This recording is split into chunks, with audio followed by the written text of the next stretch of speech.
আমার মনে হয় এখন ২৪ ঘন্টা পেরোনোর আগেই বাংলাদেশ বলবে আমরা খেলতে আসব। হ্যাঁ, আমরা ভারতে খেলতে আসব, এমনটাই দাবি করেছেন আকাশ চোপড়া।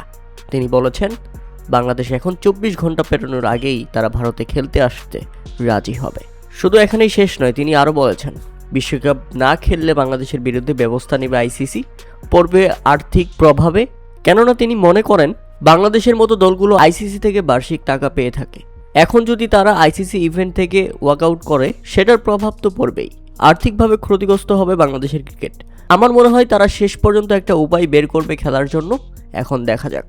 তবে বাংলাদেশ যদি বিশ্বকাপ বয়কট করে, তাহলে আইসিসি তাদের বিরুদ্ধে কঠিন অ্যাকশন নিতে পারে। হতে পারে তারা বৈশ্বিক আসরগুলোতে সবসময় অবহেলিত হবে পরবর্তী টুর্নামেন্টগুলোতে।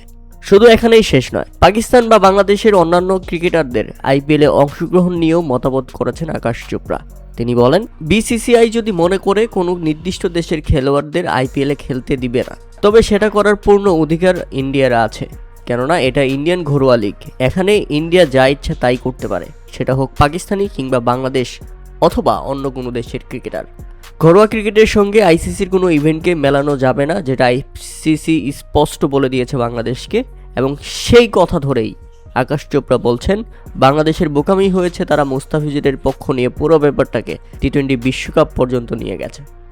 এখন কথা হচ্ছে ভাই আকাশ চোপড়া, আপনিও শুনে রাখেন, বাংলাদেশ বিশ্বকাপ খেলতে যাবে এটা ঠিক, আমরাও চাই বিশ্বকাপ খেলতে, কিন্তু তার আগে বাংলাদেশ যে কাজটা করেছে, যে উদ্যোগটা নিয়েছিল, তাদের পরবর্তী সময়গুলোতে বাংলাদেশকে নিয়ে ভারতের একটা সিদ্ধান্ত নিতে গেলে অন্তত ৩ বার ভাবতে হবে। হুটহাট করে বাংলাদেশের দিকে আর আঙ্গুল তুলতে পারবে না ভারতের মতো দেশ। এখানে বাংলাদেশকে খেলতে যেতেই হবে এখন, কেননা বাংলাদেশের পক্ষে ভোট দেয়নি কেউ, ভোটে হেরে গেছে বাংলাদেশ। এখানে আইসিসির কিছু করার নাই, কারণ আইসিসি ভোটের আয়োজন করেছিল, সেখানে আমরা ব্যর্থ হয়েছি, এটা আমাদের জন্য দুঃখজনক ব্যাপার।